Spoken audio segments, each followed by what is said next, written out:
أفلا يتدبرون القرآن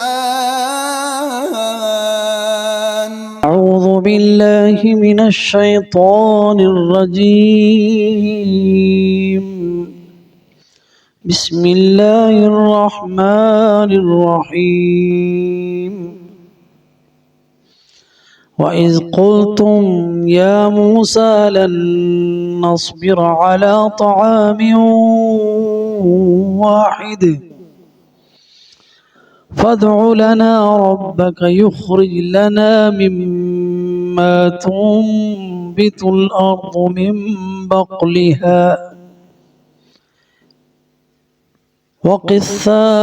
وقثائها وفومها وعدسها وبصلها قال أتستبدلون الذي هو أدنى بالذي هو خير اهبطوا مصر فإن لكم ما سألتم وضربت عليهم الذلة والمسكنة وباءوا بغضب من الله ذلك بأنهم كانوا يكفرون بآيات الله ويقتلون النبيين بغير الحق ذلك بما عصوا وكانوا يعتدون صدق الله العظيم.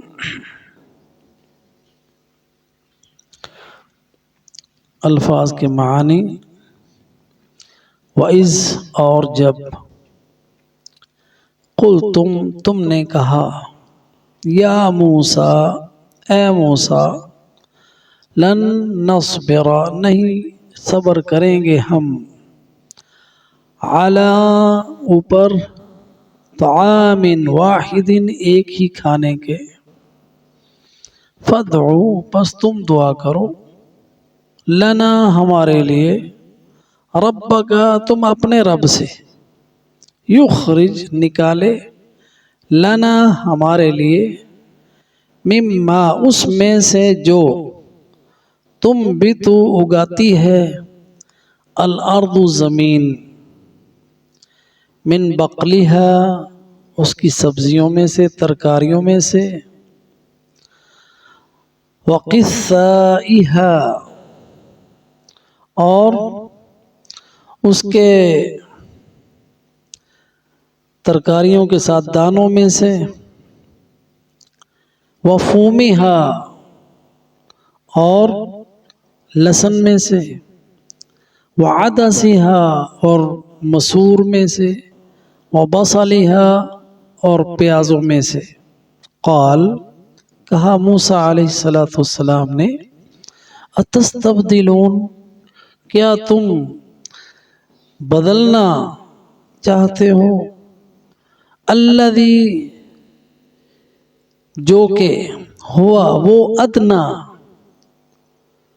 ذلیل ہے کم تر ہے بالذی ساتھ اس کے جو ہوا خیر جو بہتر ہے اہبتو اتر جاؤ مصر اس شہر میں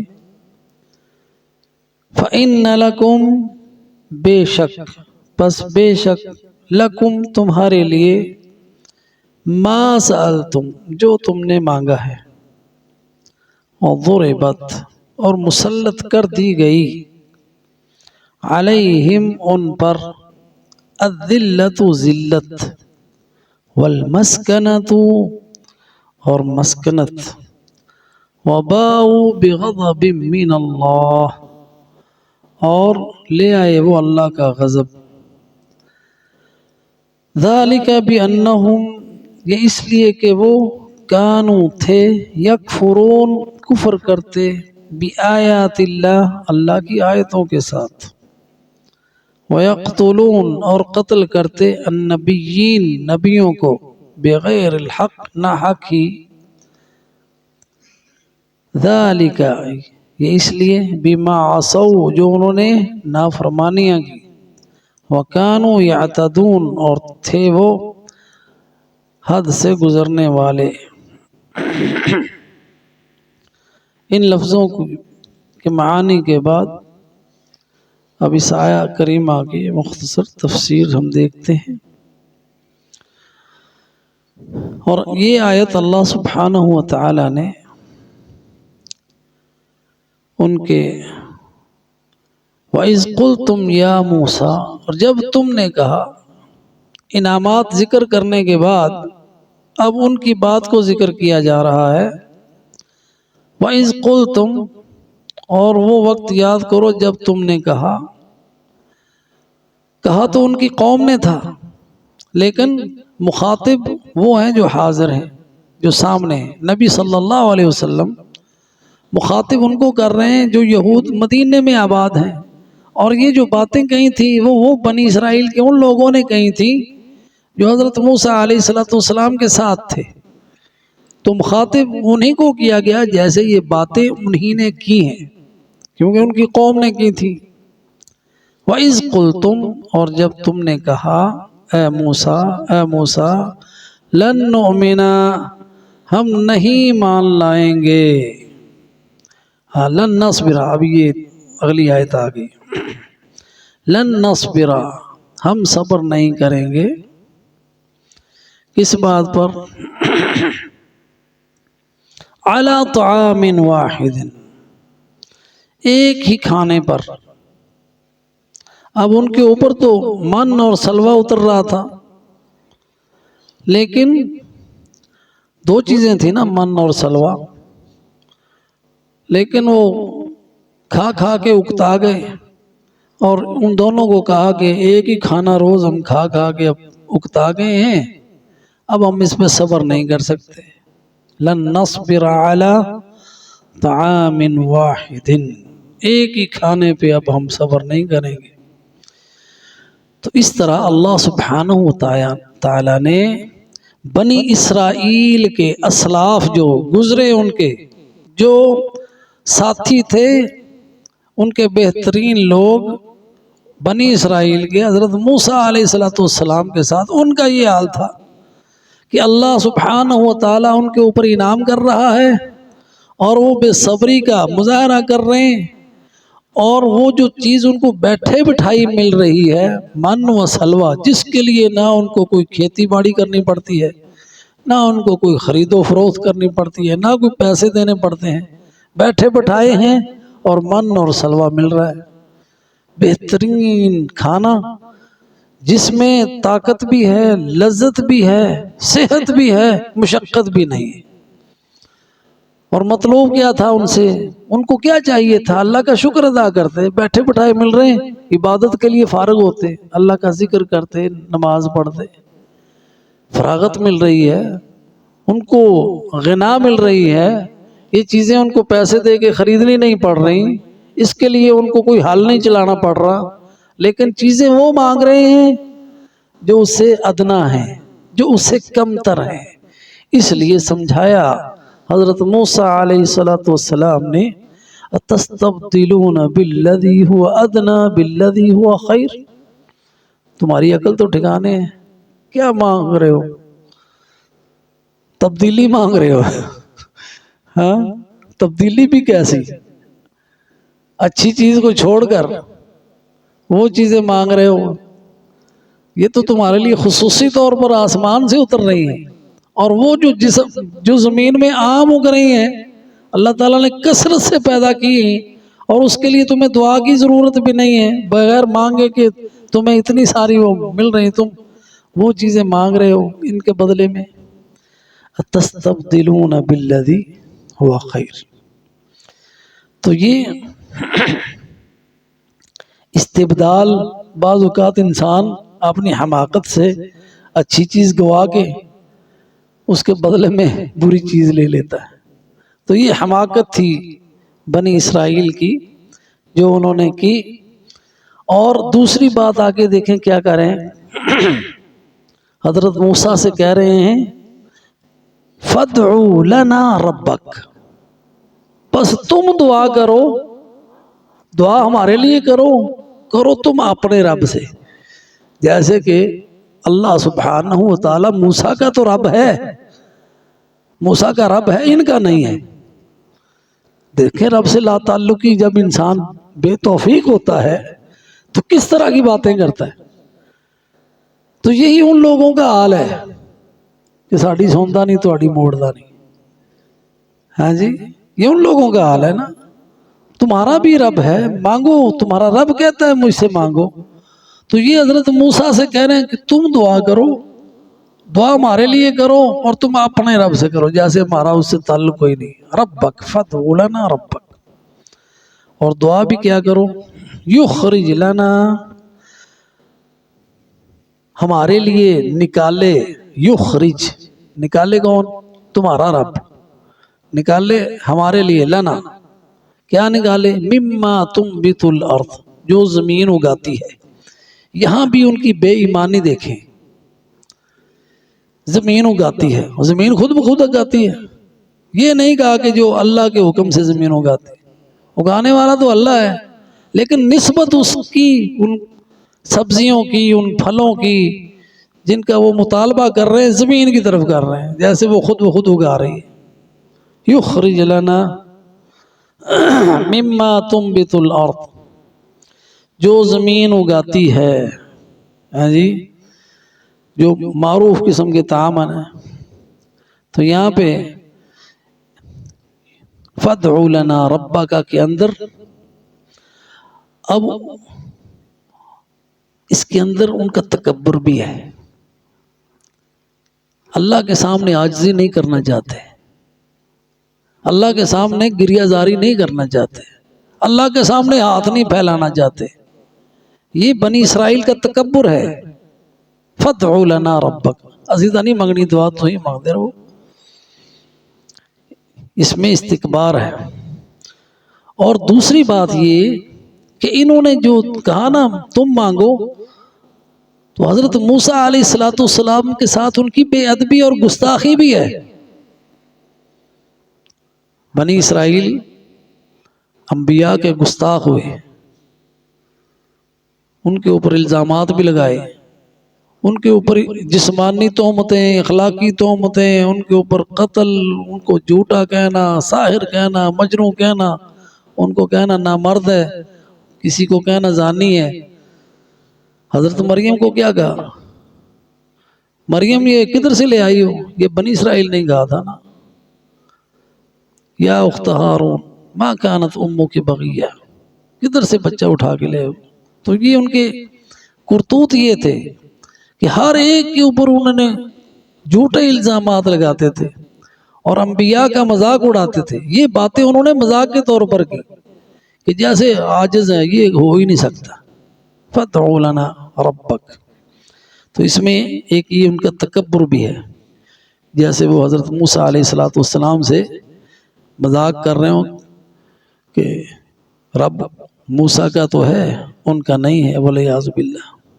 جیسے انہوں نے کہا نا، جب اللہ نے حکم دیا نا جہاد کا، قتال کا، تو کہنے لگے فاذهب انت وربک فقاتلا، تم جاؤ، تمہارا رب جائے، ہم کیوں جائیں؟ انا ہاہنا قاعدون، اسی تھے بیٹھے تھے۔ اللہ اکبر۔ یہ وہ باتیں ہیں بنی اسرائیل کی۔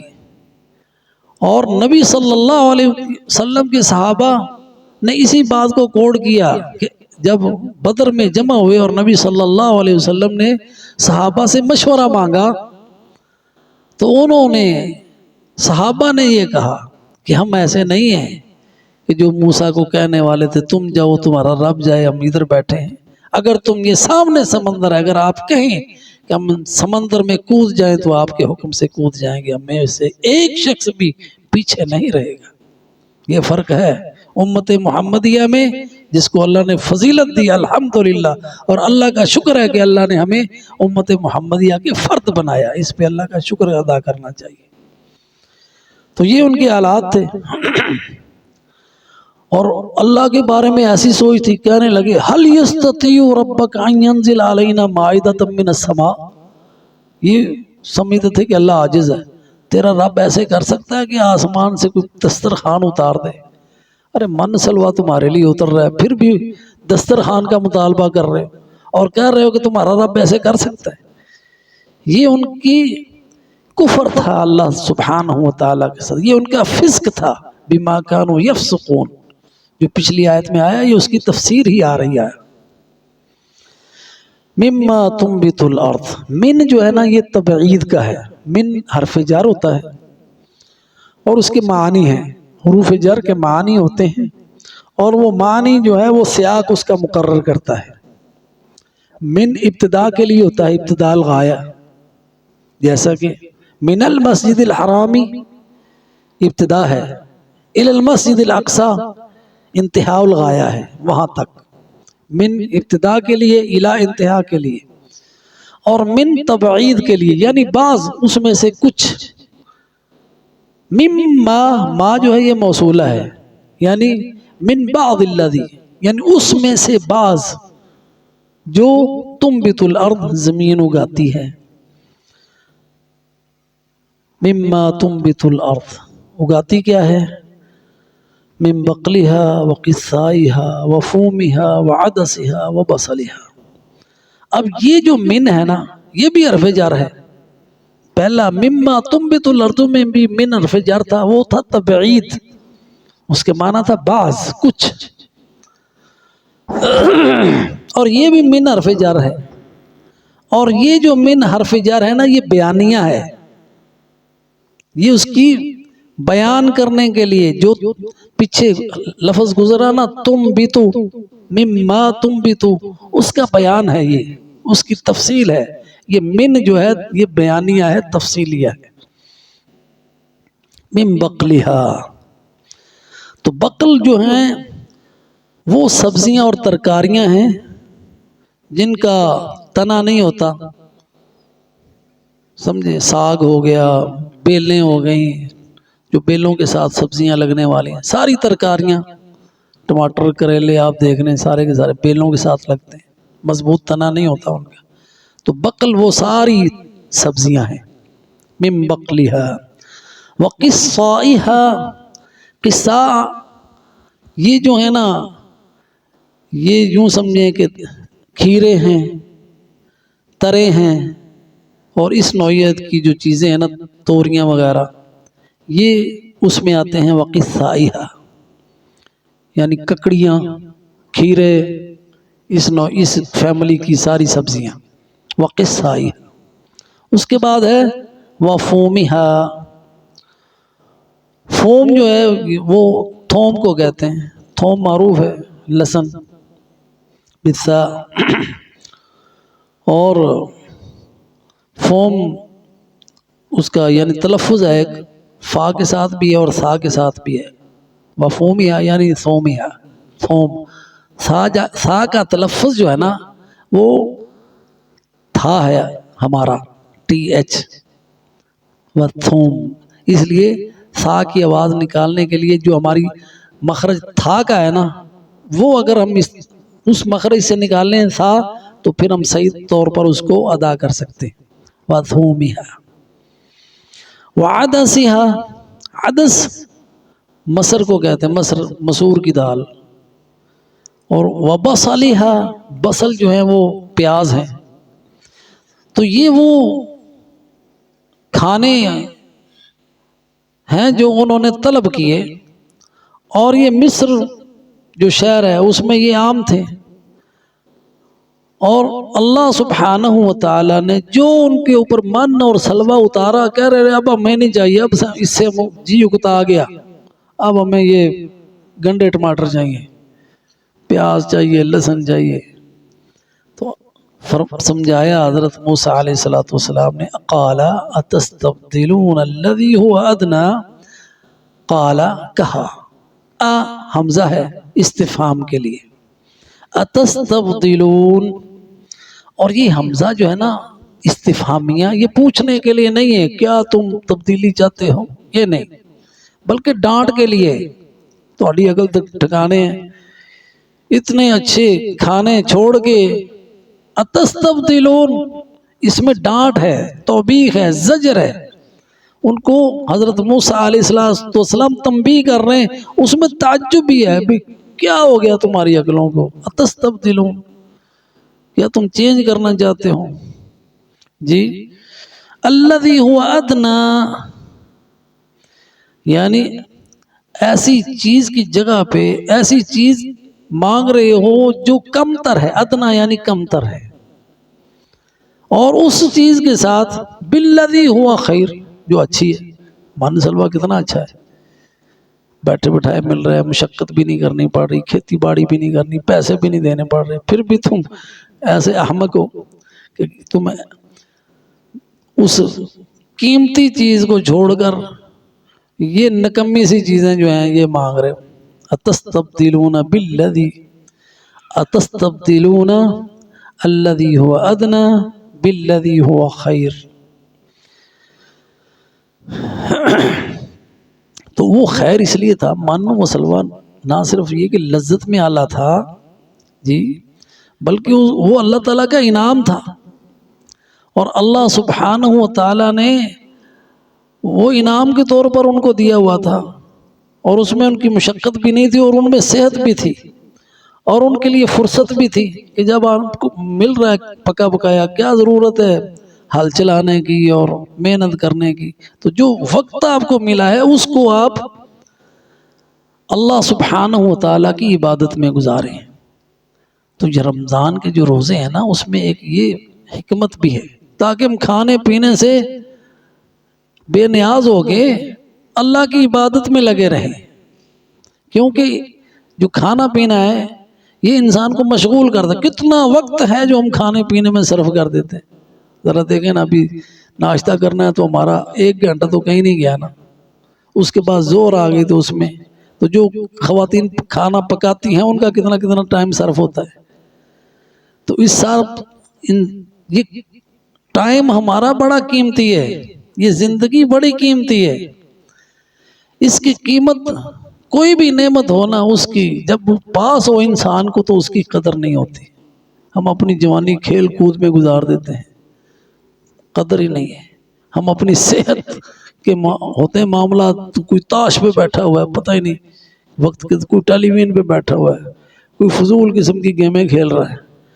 اور یہ وہ زندگی کے وہ لمحات ہیں جن کے ایک ایک لمحے سے آپ جنت میں درخت لگا سکتے ہیں، جنت میں اعلیٰ مقام حاصل کر سکتے ہیں، اللہ کا قرب حاصل کر سکتے ہیں، اللہ کی عبادت کر کے اللہ سے اپنے گناہوں کی معافی مانگ کے اللہ کے قریب ہو سکتے ہیں، اللہ کے محبوب اور ولی بن سکتے ہیں آپ۔ یہ وہی وقت ہے۔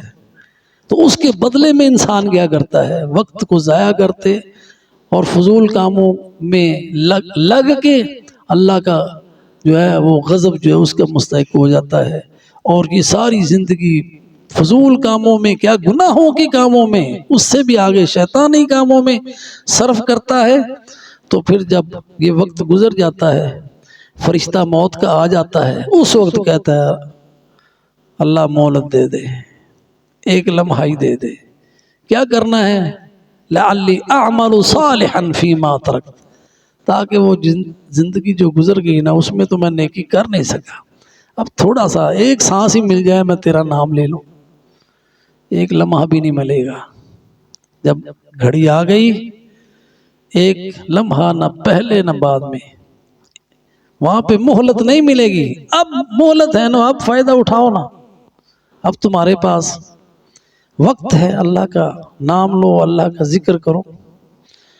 تو خیر اس فرصت سے انہوں نے فائدہ نہیں اٹھایا اور مانگ لی وہ چیز جو اس سے کم تر تھی، اور پیغمبر اسی لیے ناراض ہو رہا ہے۔ اتستبدلون، پیغمبر عالم ہے، اس کو پتہ ہے کہ یہ کس بلندی سے کس پستی میں گر رہے ہیں، اس لیے ان کو ڈانٹا۔ اتستبدلون، تمہیں عقل نہیں ہے، کیا مانگ رہے ہو، کیا تبدیلی چاہتے ہو؟ بالذی ہوا ادنا الذی ہوا ادنا بالذی ہوا خیر، جو اچھی چیز ہے وہ تم دے، سونا دے کے بندہ مٹی لے لے، ہے کوئی اس کو عقل مند کہے گا کوئی بندہ؟ تو یہی حال تھا ان کا۔ اللہ سبحانہ و تعالی نے کہا اہبطوا مصر، جاؤ، جیسے ایسے دفع ہو جاؤ۔ اہبطوا اوپر سے نیچے گرنا ہوتا ہے، حبوط، نزول، نیچے جاؤ اس شہر میں، اہبطوا مصر، یعنی اتر جاؤ. حبوط بلندی سے نیچے اترنے کو کہتے ہیں. حبطت الطائرہ، یعنی طائرہ اوپر تھا، جب لینڈنگ کر رہا ہے تو اس کو کہتے ہیں عربی میں حبطت الطائرہ، لینڈنگ کر لی، یعنی بلند آسمان سے زمین سے آ گیا. اہبطوا، اتر جاؤ. جانا کدھر ہے اب؟ اہبطوا مصر، یعنی اب اس شہر میں جاؤ، وہاں جو کچھ تم نے مانگا ہے نا وہ سب کچھ ہے. اور یہاں پہ علماء نے کہا کہ یہ وہ مصر معروف شہر نہیں ہے، بلکہ مصر تو ممنوع من الصرف ہے نا. مصر اگر جیسے کہ ممنوع من الصرف میں دو شرطیں ہونی چاہیے. جو اسباب ممنوع من الصرف ہوتے ہیں اس میں اگر مصر جو ہے اس میں ایک تو وہ علم ہے اور دوسرا وہ اجمی ہے، اس لیے وہ ممنوع من الصرف ہے. مصر شہر کا نام جیسا کہ ابراہیم اجمی ہے اور علم ہے، ممنوع من الصرف ہے. ٹھیک ہے، تو اسی طرح مصر ممنوع من الصرف، یعنی اس کے اوپر تنوین نہیں آتی، لیکن یہاں پہ تنوین ہے. یہ علمی بات ہے. اہبطوا مصرن، تنوین آئی، تو اگر وہ مصر مراد ہوتا جو شہر ہے موجودہ تو پھر یہ تنوین کے بغیر ہوتا. تو یہ تنوین جو ہے عمومیت پہ دلالت کرتی ہے، کسی بھی شہر میں چلے جاؤ. اہبطوا مصر، جی. اس کے بعد فَإِنَّ لَكُمْ مَا سَأَلْتُمْ، تو اس میں وہ سب کچھ ہے جو تم مانگ رہے ہو. اور یہ بھی ان کے لیے اہبطوا مصر کے اندر بھی ڈانٹ ہے اور ناراضگی کا عنصر موجود ہے. یعنی تم ذلیل زندگی چاہتے ہو تو جاؤ ادھر ترے جاؤ، اہبطوا مصر، اس شہر میں چلے جاؤ. وہاں پہ فَإِنَّ لَكُمْ مَا سَأَلْتُمْ، فا جو ہے نا، فا یہ للتعقیب اس کو کہتے ہیں، یعنی اس کے بعد وہ سب کچھ ہے. فَإِنَّ لَكُمْ مَا سَأَلْتُمْ، ما جو ہے موصولہ ہے، جو کچھ تم مانگ رہے ہو وہ سب کچھ اس میں ہے. جو کھانے تم نے مانگے وہ اس مصر میں ہیں، جاؤ ادھر جا کے کھاندے رہو. اس کے بعد آیت ہے، ہاں، فَإِنَّ لَكُمْ وَضُرِبَتْ عَلَيْهِمُ الذِّلَّةُ وَالْمَسْكَنَةُ، وَضُرِبَتْ عَلَيْهِمُ الذِّلَّةُ، مسلط کر دی گئی. ضربت مبنی للمجہول، ضربت صیغہ مبنی للمجہول ہے کہ ان پر مسلط کر دی گئی، یعنی بنی اسرائیل پر ذلت اور مسکنت. اس سے پہلے انعامات تھے ان کے اوپر، یا بنی اسرائیل اذکروا نعمتی، یا بنی اسرائیل اذکروا نعمتی. ان نعمتوں کی ناشکری کی تو نعمتیں چھن گئیں، عزت گوا بیٹھے، ذلت اور مسکنت مول لے لی. ضربت مسلط کر دی گئی ان کے اوپر، اور مسلط کرنے والا اللہ ہے. لیکن اللہ کے ساتھ یہاں پہ ایک ادب سکھایا جا رہا ہے کہ کوئی بھی جس میں شر ہے اس کی نسبت اللہ کی طرف نہیں کی جاتی، اس لیے مبنی للمجہول کا صیغہ آیا. ضربت علیہم الذلہ، ان کے اوپر ذلت اور مسکنت طاری کی گئی. جیسا کہ سورہ جن میں جنوں نے کہا نا، وَأَنَّا لَا نَدْرِي أَشَرٌّ أُرِيدَ بِمَنْ فِي الْأَرْضِ أَمْ أَرَادَ بِهِمْ رَبُّهُمْ رَشَادًا. ہم نہیں جانتے کہ برائی چاہی گئی ہے یا ان کے رب نے ان کے لیے کوئی ہدایت کا راستہ کوئی بنا دیا ہے، چاہتا ہے. تو جہاں پہ اس آیت میں دیکھیں، جب اِنَّا لَا نَدْرِي أَشَرٌّ أُرِيدَ، اریدہ میں مبنی للمجہول کا صیغہ آیا، کیونکہ الشر لیس، اللہ کی طرف شر کی نسبت نہیں کی جاتی. یہ ادب ہے اللہ سبحان. جہاں پہ خیر کا ذکر آیا وہاں پہ آیا اراد بہم ربہم، خیر کی اور رشد کی نسبت اللہ کی طرف، اور شر کی طرف اللہ کی نسبت اللہ کی طرف نہیں کی. اسی طرح یہ اسلوب ہے، ضربت، مسلط کر دی گئی ان کے اوپر ذلت اور مسکنت۔ ذلت کا معنی فرضت، یعنی اب وہ ذلیل ہوا اور بے قدر مسکین، ساری زندگی ان کی اسی طرح گزرے گی جیسا کہ نبی فرمایا اللہ سبحانہ وتعالی نے سورہ آل عمران کی آیت ہے، ضربت علیہم الذلہ اینما ثقفوا الا بحبل من اللہ وحبل من الناس وباؤوا بغضب من اللہ وضربت علیہم المسکنہ۔ اب ان کے اوپر ذلت اور مسکنت مسلط کر دی گئی، ان کے دلوں سے شجاعت، بہادری اور جتنے بھی خصائص حمیدہ ہیں سارے نکال لیے گئے، اور جتنی برائیاں ہیں ان کے دلوں میں مرغوب کر دی گئی، وہ بزدل ہو گئے، محبت دنیا کی ان کے دلوں میں بھر دی گئی، حتیٰ کہ زندگی کی محبت ان کے لیے بھر دی گئی، موت کو وہ نہیں چاہتے، اور چاہتے کیا ہیں کہ ہزار ہزار سال زندہ رہیں۔ اللہ نے چیلنج کیا ہے نا، سورہ جمعہ میں ہے نا کہ تمنا کرو موت کی، اور ساتھ ہی فرمایا وَلَا يَتَمَنَّوْنَهُ أَبَدًا، کبھی بھی موت کی تمنا بھی نہیں کریں گے۔ اور اب بھی دیکھیں، اب جو ہے نا جو غزہ کی صورتحال، یہ حبل من الناس کی ایک واضح مثال ہے کہ لوگوں کے سہارے سے، لوگوں کی پشت پناہی کی وجہ سے یہ کچھ کر سکیں گے، اکیلے ان میں کوئی نہیں ہے۔ آج اگر امریکہ اور یورپی کنٹریز اس سے اپنا ہاتھ اٹھاتے ہیں تو یہ ایک لمحہ مسلمانوں کے سامنے کھڑے نہیں ہو سکتے، اور ان میں جرت نہیں ہے سامنے آ کے مقابلہ کرنے کی۔ اللہ سبحانہ و تعالی نے فرمایا تمہارے سامنے آ کے مقابلہ نہیں کر سکتے۔ لا یقاتلونکم جمیعا الا فی قرى محصنۃ او من وراء جدر بأسهم بینہم شدید تحسبهم جمیعا وقلوبهم شتیٰ، یہ سامنے آ کے مقابلہ نہیں کر سکتے۔ اب ہم دیکھتے ہیں نا غزہ میں مجاہد آ رہا ہے، کوئی آڑ نہیں ہے، ہاتھ میں ایک رائفل سی پکڑی ہوئی ہے اور سامنے ٹینک کھڑا ہوا ہے، بغیر کوئی رکاوٹ کے، بغیر کوئی کسی آڑ کے وہ سامنے آ کے اس کو مار رہا ہے۔ کوئی ایک یہودی اس طرح کی جرت کر کے دکھائے نہیں کر سکتا۔ اللہ کا چیلنج ہے، من وراء جدر کریں گے، جہاز سے بم برسائیں گے، ٹینک میں بیٹھ کے حملہ کریں گے، سامنے کھڑے ہو کے نہیں کر سکتے، سامنا نہیں کر سکتے، اس لیے کہ ذلیل ہے، اور ذلیل ظالم ہوتا ہے، کیونکہ اس کے اندر کوئی بھی کرامت کی بات نہیں ہوتی جو عزت والی ہو۔ بہادری عزت ہے نا، بہادری ان میں نہیں ہے۔ وہ یہ بہادری کے الٹ کیا میرے ذہن سے نکل گیا، کیا ہے؟ بزدلی۔ بزدلی ان کے اندر، کیونکہ یہ ایسی صفت ہے جو کوئی بھی پسند نہیں کرتا۔ بزدل ترین قوم ہے، بخیل ترین قوم، جتنی بھی اخلاقی برائیاں ہیں نا سب کے سب میں آگے بڑھے ہوئے ہیں، فحاشی کیا، بخیلی کیا، ہر کام میں سب سے آگے، اس لیے آگے ہیں۔ ضربت علیہم الذلہ، اللہ نے ان کے اوپر مسلط کر دی ذلت اور مسکنت۔